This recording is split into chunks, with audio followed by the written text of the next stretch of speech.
कोरेगाव पार्कच्या 40 एकर महार वतन जमिनीच्या ठिकाणी मी उभा आहे। या जमिनीला आज मी भेट दिली, यातील पीडितांशी चर्चा केली।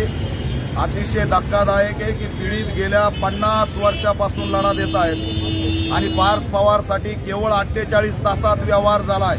म्हणजे पार्थ पवारसाठी रजिस्ट्री करणारा अधिकारी, कलेक्टर, महसूल मंत्री, बाप असलेले उपमुख्यमंत्री सगळे सज्ज आहेत, पण आम्ही असणारे दीनदलित 50 वर्षापासून संघर्ष करतो या जमिनीसाठी, तरी सुद्धा जमीन आमच्या ताब्यात दिलेली नाही। आता आम्हाला सांगितलं जातंय की व्यवहार रद्द झाला, तो व्यवहार रद्द करा नाही तर फाडून फेका, पण तात्काळ आमच्या 271 जणांच्या वंशावळीला अस्तित्वात असणाऱ्या आजच्या ही जमीन वाटप झाली पाहिजे। या जमिनीवर आता सुद्धा सरकारचं आरक्षण पडलेलं आहे 12 एकर मध्ये, ते सुद्धा हटवलं पाहिजे आणि या ठिकाणी ही जमीन महार वतनची आमच्या ताब्यात दिली पाहिजे अशी मागणी आम्ही या ठिकाणी करतोय।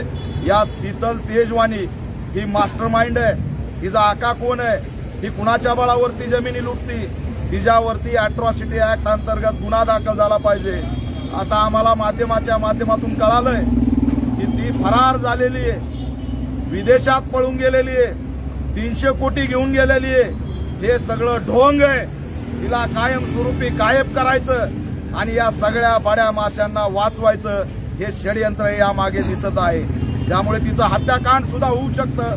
पोलिसांना माझं आव्हान आहे, गृह विभागाला आव्हान आहे, मागणी आहे की तिला तात्काळ कुठं असेल तिथून ताब्यात घ्या, तिच्या संपत्ती जप्त करा आणि तिने किती जणांची अशी महार वतनाची फसवणूक केली, जमिनीची फसवणूक केली, याची सखोल चौकशी झाली पाहिजे। शीतल तेजवानी असेल, पार्थ पवार असेल, यांच्यावरती अॅट्रॉसिटी ऍक्ट अंतर्गत कारवाई झाली पाहिजे आणि अटक सुद्धा झाली पाहिजे, ही आमची या ठिकाणी मागणी आहे। आज आम्ही इथे भेट दिली, लवकरच पुण्याच्या जिल्हाधिकारी कार्यालयावरती या सगळ्यांवर अॅट्रॉसिटी ऍक्टचा गुन्हा दाखल व्हावा, यासाठी सुद्धा आम्ही लढा देणार आहेत। राज्य सरकारला आमची मागणी आहे की आमच्या समाजाची राज्यभर जिथं जिथं जमीन आहे ती जमीन परत एकदा त्यांना द्या आणि त्या जमिनीचं महार वतन निर्मूलन करून त्यांना असणारं जमीन वापरता येईल अशा पद्धतीने जिवंत करा, अशी सुद्धा मागणी या माध्यमातून आज करतोय।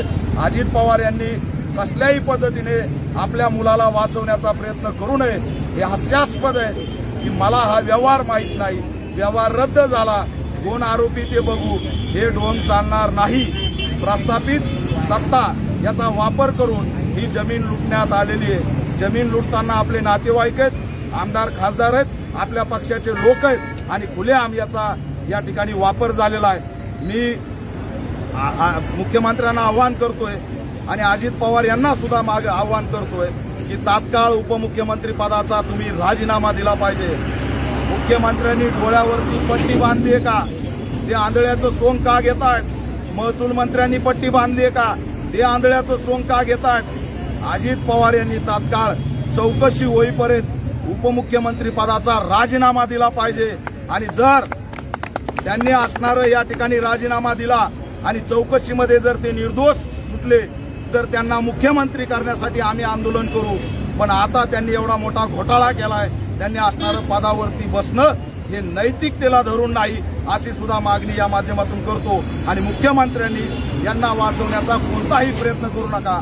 यामध्ये हा प्रयत्न करण्यामागे एकच आहे की सगळ्यांनी राज्यामध्ये कुठं ना कुठं जमिनी लुटल्यात, महार वतन लुटलंय, गायरान लुटलंय, देवस्थानच्या जमिनी लुटल्यात, मी याला अटक करील तर माझं प्रकरण बाहेर निघेल, अशा पद्धतीने एकामेकांना सांभाळण्याचं काम या ठिकाणी सुरू झालंय, हे आम्ही खपवून घेणार नाहीत। राज्यातल्या समाज बांधवांना सुद्धा आव्हान करतोय, जिथं जिथं महार वतनवरती कब्जा केलाय त्या सगळ्या कब्जा हटवण्यासाठी सज्ज व्हा आणि राज्यव्यापी लढा देऊन आपल्या जमिनी आपल्या ताब्यात घ्या।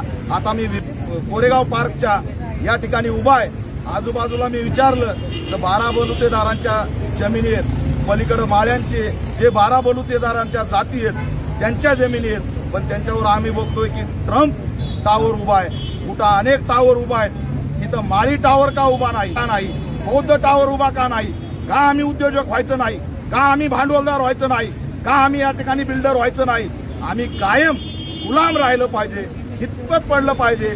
स्वातंत्र्याच्या 100 वर्षानंतर सुद्धा आम्ही वतन सांभाळलं पाहिजे आणि तिथंच मेलं पाहिजे, अशा पद्धतीची जर व्यवस्था असेल तर हा सामाजिक न्यायाची हत्या आहे आणि हे आम्ही आता खपून घेणार नाही।